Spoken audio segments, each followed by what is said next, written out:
Jangan lupa subscribe di YouTube channel Metro TV News dan juga nyalakan notifikasinya.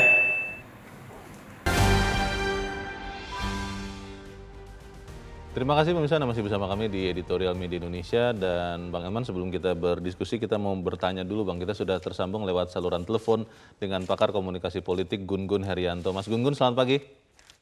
Selamat pagi, Bung Leo. Selamat pagi, Bang Elman Saragi. Pagi. Mas Gun-Gun, kalau kita lihat menjelang, ya ini kan sudah segera mulai ya, akan segera mulai rangkaian pemilu 2024.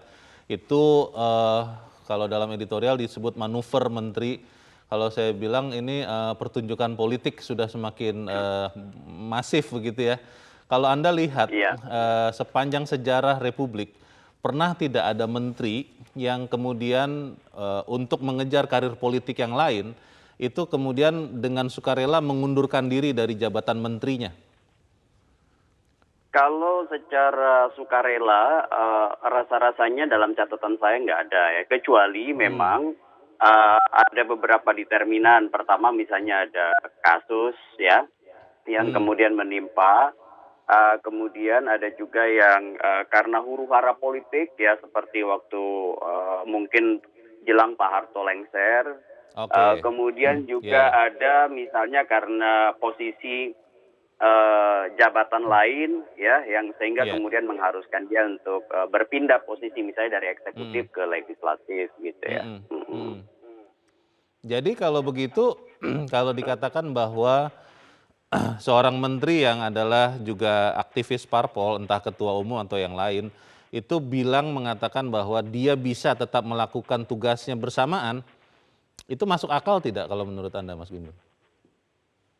Ya, rasa-rasanya kalau melihat intensitas ya, aktivitas politik, komunikasi politik yang dibangun, kemudian ragam hal yang kemudian harus dia kerjakan, rasa-rasanya saya bersetuju tadi dengan sebagian besar narasi di media Indonesia bahwa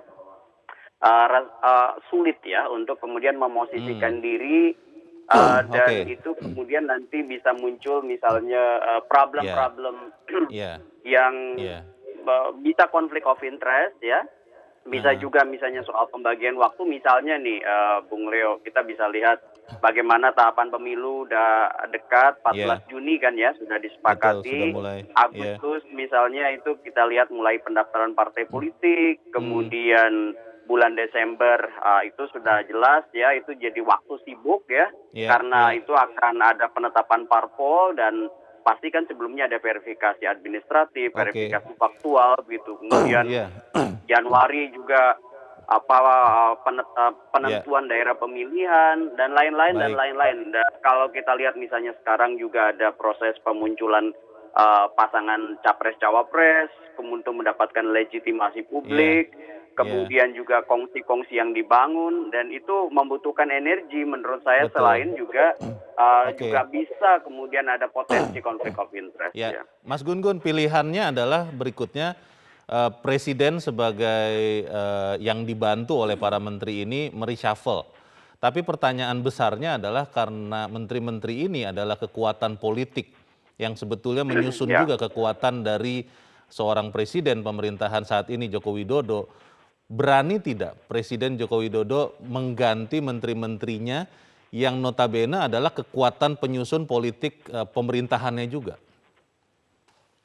Ya, kalau bicara soal perimbangan kekuasaan, ini sejarah berulang sebenarnya. Biasanya sih menjelang fase akhir itu justru zona nyaman kekuasaan yang kemudian dikelola ya, untuk kemudian posisi ada sokongan sampai akhir itu kemudian menjadi pertimbangan. Tetapi sebenarnya Pak Jokowi kan punya tipikal juga risk taker ya kan, pengambil resiko ya. Kalau kemudian misalnya berdasarkan FCR-nya ya, finding conclusion recommendations dari catatan soal efektif tidaknya kerja para menteri yang kemudian punya loyalitas ganda, loyalitas pada presiden dan loyalitas pada partainya begitu. Padahal kita sama-sama tahu dalam konteks moral etik loyalitas pada partai sebenarnya harus berhenti pada saat loyalitas pada negara sudah dimulai, kan begitu kira-kira ya. Tetapi kan itu normatif. Dalam praktiknya selalu ada pertimbangan ganda, yaitu bagaimana misalnya dia tetap mempertahankan kuasa politik di partai, apalagi dia ketum, ya. Dan di sisi lain dia juga mengikuti apa yang menjadi ritme kerja Pak Presiden. Tetapi dalam titik ini menurut saya Presiden harus betul-betul mengefektifkan mekanisme FCR-nya, antara lain misalnya kalau kinerjanya memang betul-betul tidak bisa lagi diharapkan karena misalnya waktu yang sudah begitu banyak terpakai untuk aktivitas partai politik, terutama menjelang 2024, menurut saya tidak ada salahnya juga Jokowi melakukan semacam reshuffle. Jadi menurut Anda, Mas Gun-Gun, seorang Presiden Joko Widodo akan berani mengambil resiko mengganti menterinya yang terlihat sudah tidak efektif di kabinet, meskipun misalnya dia adalah ketua umum parpol pendukung? Saya sih sebenarnya belum yakin ya. Saya belum yakin Presiden akan mengambil posisi itu sekarang. Mengingat ya itu tadi banyak pertimbangan soal bagaimana misalnya efeknya ya pada akhir kekuasaan Pak Jokowi, termasuk juga investasi Jokowi di kekuasaan mendatang, begitu kira-kira.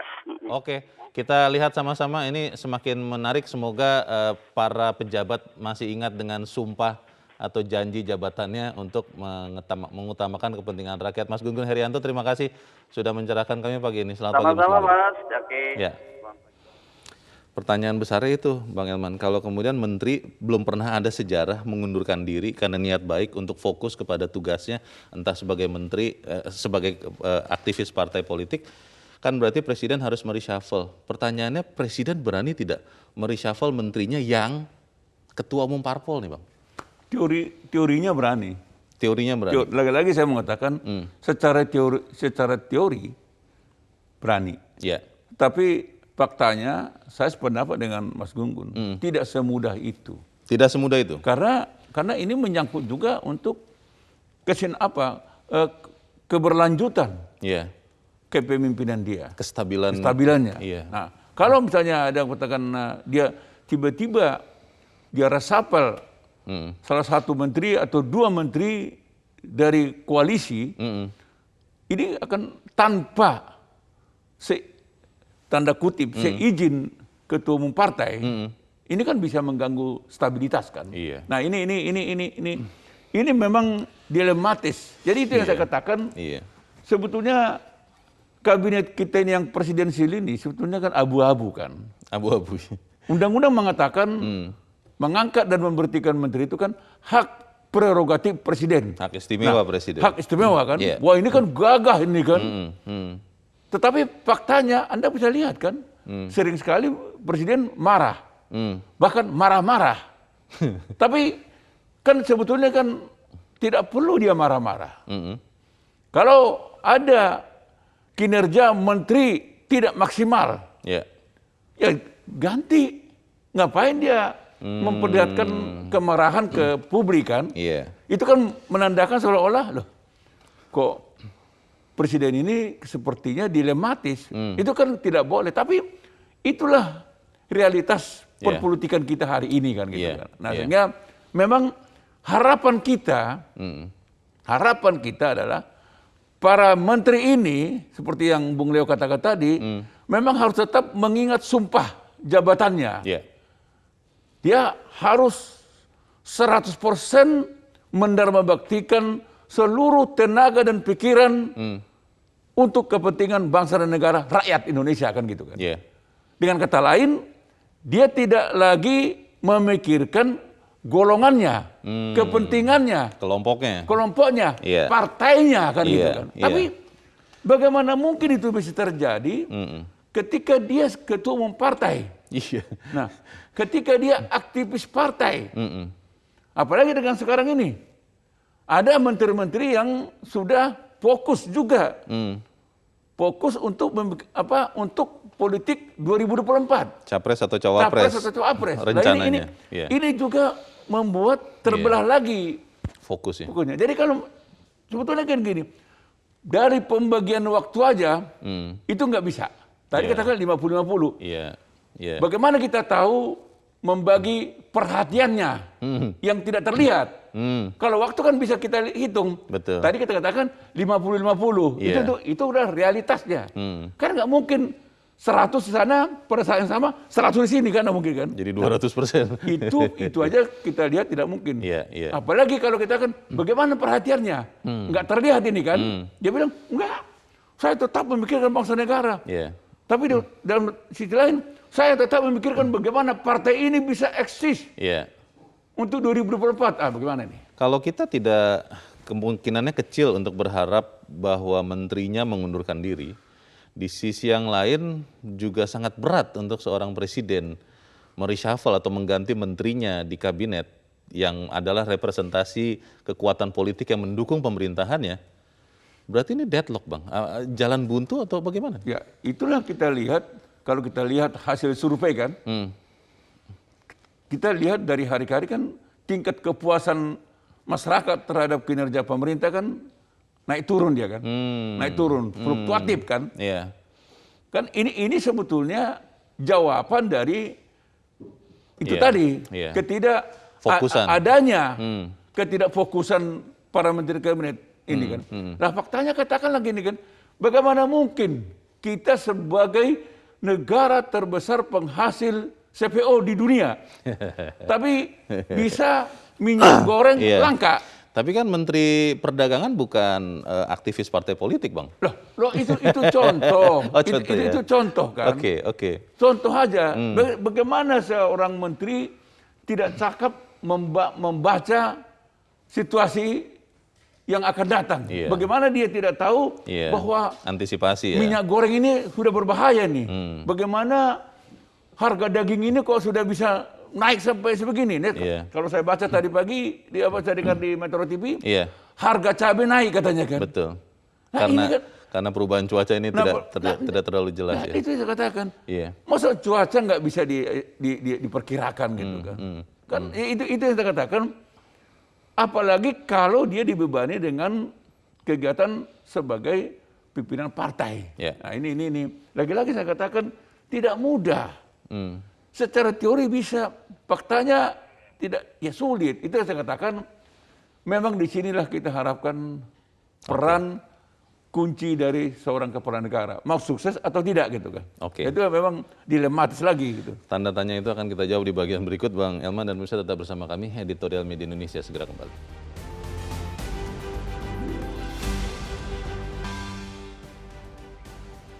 Terima kasih pemirsa, masih bersama kami di Editorial Media Indonesia. Bang Elman, memang sesuatu yang dilematis ya, atau sering kita bilang ini simalakama, buah simalakama, dimakan ibu mati, tidak dimakan bapak mati.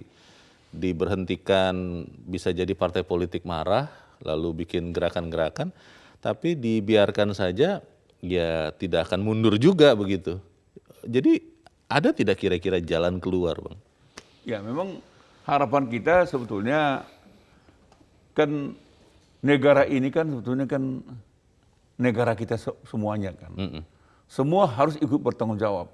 Dalam hal ini misalnya para ketua umum partai harus bijaksana kan gitu kan. Harus juga melihat persoalan yang dihadapi pemerintah merupakan bagian daripada persoalan yang dihadapi oleh pimpinan partai. Jadi kalau ada tingkat kesulitan yang dirasakan oleh seorang presiden karena kinerja dari para menteri ini tidak maksimal, sebaiknya juga ketua umum partai juga harus memahami ini juga menjadi bagian daripada dirinya. Akan jadi masalah bagi dirinya atau partainya juga. Partainya, artinya kalau tanda kutip kalau mudah-mudahan tidak ada kan. Kalau misalnya negara ini bangkrut kan, kan semua kita akan merasakan kan. Mana ada partai yang bisa tiba-tiba survive kalau negaranya bangkrut kan. Karena semua partai itu masih di Indonesia juga. Di Indonesia juga. Bang Elman, kita akan coba mendengarkan pendapat dari pemirsa Metro TV. Saat ini kita sudah terhubung dengan pemirsa Metro TV di Manokwari, Papua Barat. Ada Pak Max. Pak Max, selamat pagi. Selamat pagi, Bung Leo. Selamat pagi, Bung Elman. Selamat pagi. Silakan Pak Max, pendapat Anda singkat padat saja, Pak. Silakan. Bung Leo, yang pertama saya mau kasih tahu. Dalam undang-undang sudah dijelaskan bahwa semua penduduk Indonesia mempunyai hak yang sama, memilih dan dipilih. Itu pertama. Yang berikut, saya masih ingat betul ketika Pak Presiden pernah mengeluarkan satu penegasan untuk tidak boleh rangkap jabatan, tetapi perjalanannya kemudian sampai dengan saat ini kan hanya teori. Rangkap jabatan ketua umum partai, jadi menteri, segala macam yang terjadi. Nah, bagi ketua umum partai yang saat ini menteri, mungkin dia merasa melihat bahwa di partai saya tidak ada sosok yang siap untuk maju. Dengan demikian, konsensus bersama mengatakan bahwa sudah Pak Ketua siap maju jadi presiden. Erlangga Hartarto, Prabowo Subianto. Sekalipun ketika mereka menduduki jabatan menteri, mereka sudah bersumpah, mohon maaf, yang Islam saya mohon maaf sebesar-besarnya, demi Allah saya bersumpah. Yang Kristen demi Tuhan saya berjanji. Itulah yang dikatakan oleh Profesor Salim Said, kenapa Indonesia tidak maju-maju, karena kalau Korea Selatan takut Korea Utara, Israel takut negara-negara Arab, Indonesia tidak takut Tuhan. Sudah bersumpah, sudah berjanji, tapi tetap melanggar sumpah dan janji. Itu persoalan. Tetapi bagaimanapun juga kita perlu mencari pimpinan ke depan, ya dari figur-figur yang ada. Sekalipun garis kebijakan partai berbeda-beda. Golkar tentu tidak sama dengan PDI Perjuangan. Gerindra tidak akan sama dengan PDI Perjuangan.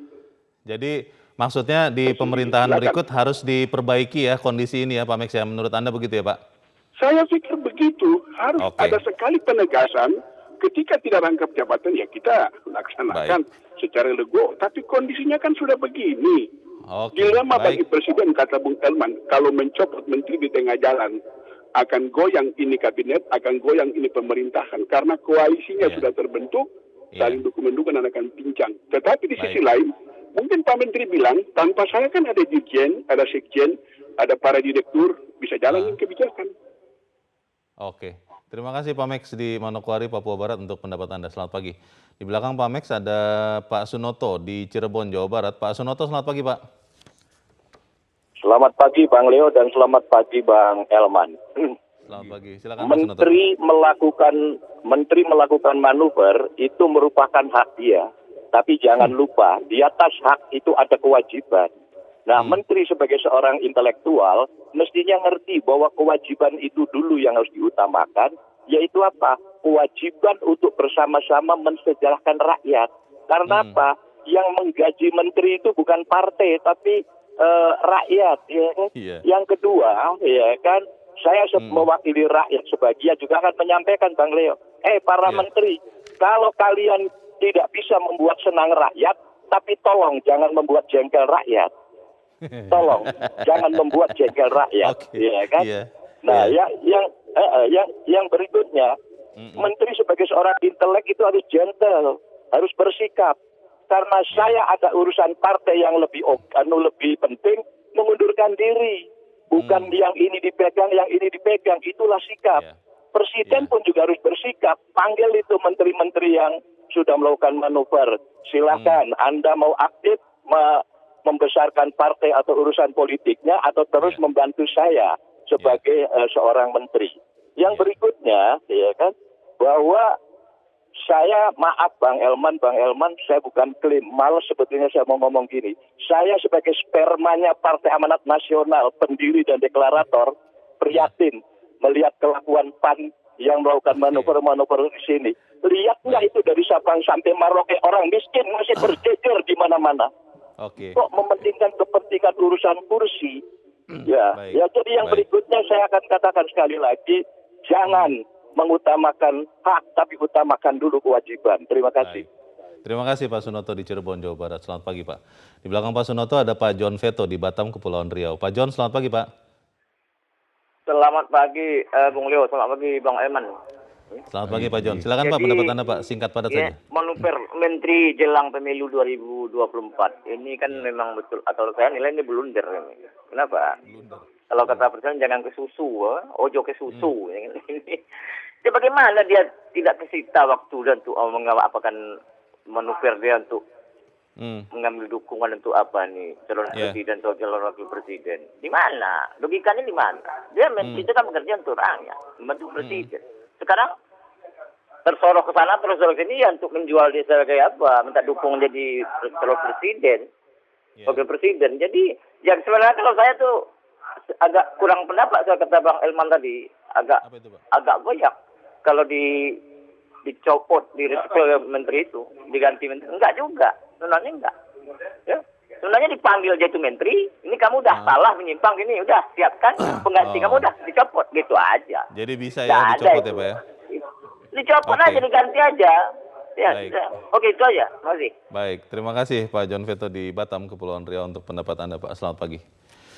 Menarik ini Bang Ilman. Tadi Pak Sunoto mengatakan menteri-menteri harus ingat bahwa di atas haknya adalah kewajiban yang untuk menyejahterakan rakyat. Bagaimana Bang? Ya sebetulnya yang dikatakan oleh Pak Sunoto itulah yang sesungguhnya yang harus dilakukan, diemban oleh para menteri kan. Iya. Karena apa? Kan biasanya kan para ketua umum kan mengatakan kita wakafkan kader kita untuk menteri kan, wakafkan ini maksudnya diserahkan sepenuhnya tanpa harapan imbalan apapun, benar-benar diserahkan penuh. Nah, sepenuhnya kan gitu kan.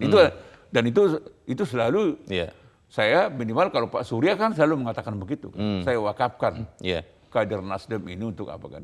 Nah, jadi tetapi pertanyaannya bagaimana seorang ketua umum mewakafkan dirinya untuk kepentingan sebagai menteri, satu sisi dia tetap menjadi ketua umum gitu ya. Ini kan hampir tidak masuk akal kan. Susah lah ya. Nah inilah sebetulnya saya tetap mengingatkan ya, dalam Undang-Undang Nomor 23 tahun 2008, sebetulnya sudah ada di situ ketegasan melarang rangkap jabatan sebetulnya.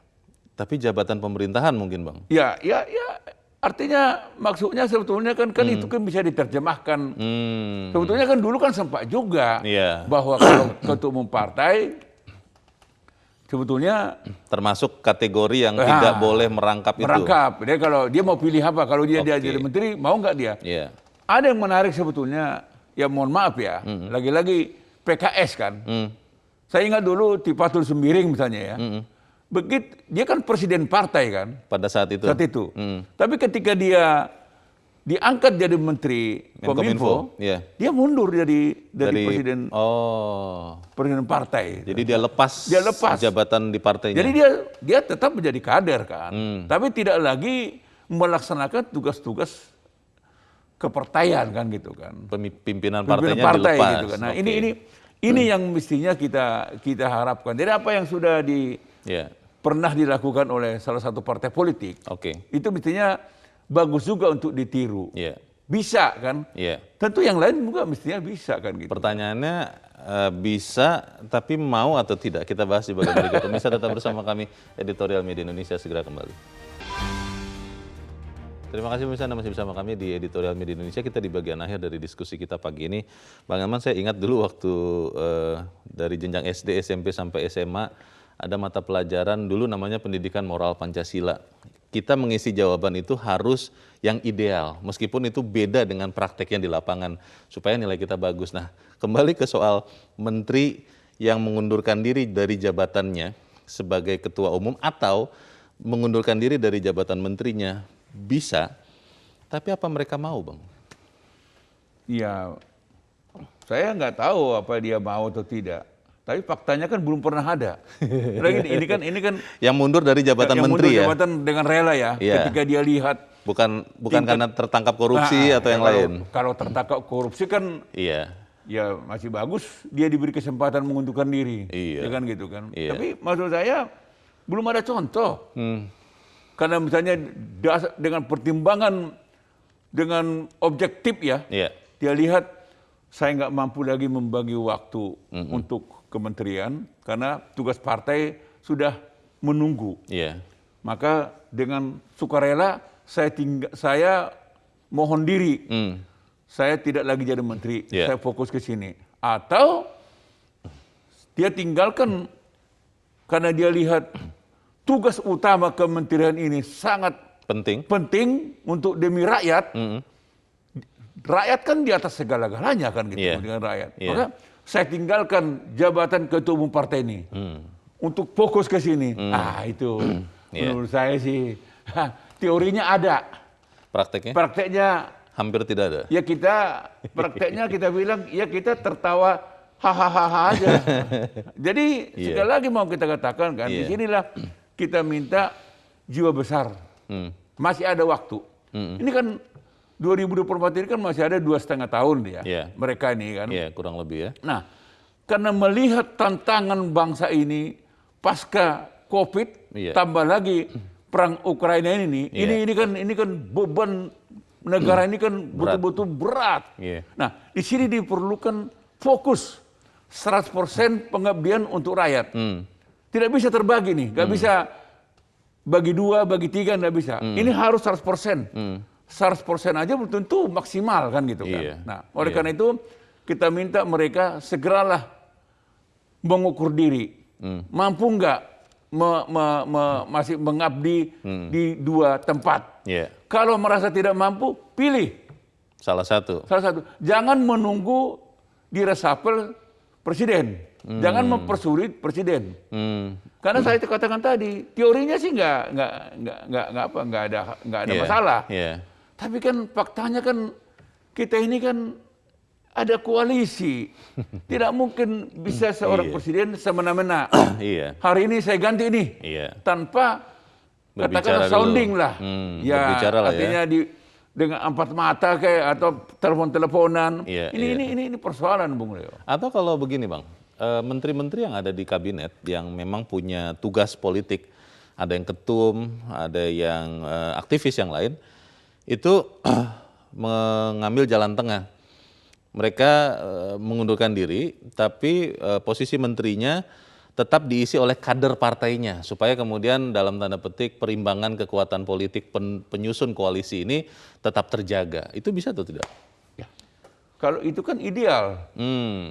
Tapi mana mau dia? Karena buat dia menteri ini penting juga. Meskipun teman sesama partainya nih yang menggantikan dirinya di kabinet, Bang. Nah, sekarang ini kan kalau tidak punya kekuasaan, seringkali juga tidak direken kan, tidak dianggap. Nah, jadi ini kan gitu kan, makanya coba kalau kita lihat sebetulnya kan ketua umum partai kan jauh lebih hebat daripada menteri kan sebetulnya kan. Iyalah, menteri namanya kan pembantu presiden, Bang. Nah, makanya kalau sudah menteri kan nggak bisa lagi dia seenak ngobrol selevel dengan presiden kan. Betul. Tapi kalau ketua umum partai, kalau ketemu dengan presiden, hampir selevel dia, bisa ngobrol. Betul. Karena dia bukan bawahan presiden. Atau mungkin karena ketika menjadi menteri banyak sumber daya yang bisa dimanfaatkan dengan sebaik mungkin begitu, Bang. Nah itu yang tidak enak kita mau jelaskan. Kan? Tentu pasti ada sesuatu.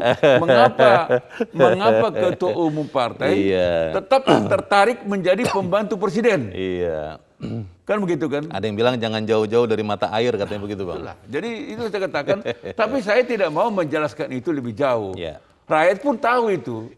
Aromanya pun mereka bisa mencium kan gitu kan. Tapi kita kan tidak mau menyebutkan itu. Yang bisa kita sampaikan Bang kepada para menteri ini supaya mereka, karena saya berpikir begini, apa yang mereka lakukan saat ini itu juga akan menentukan penilaian masyarakat terhadap partainya, karena dia kan adalah perwakilan dari partai yang ada di kabinet.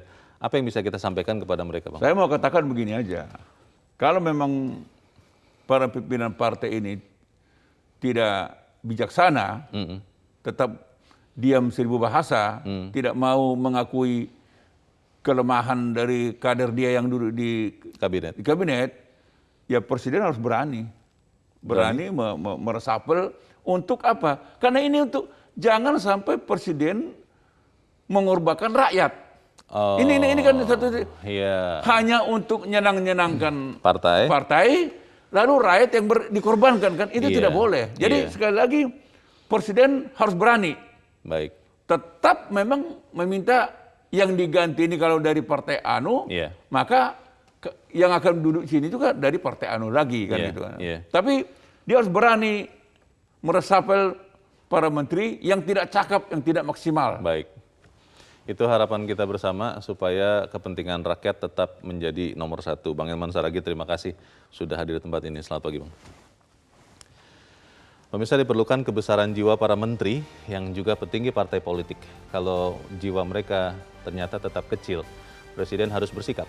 Reshuffle kabinet bukan hal yang tabu untuk dilakukan, lebih penting lagi ke depan jangan ada kompromi sedikit pun oleh Presiden buat menteri merangkap jabatan di partai politik. Saya Leonard Samosir berterima kasih Anda sudah menyimak.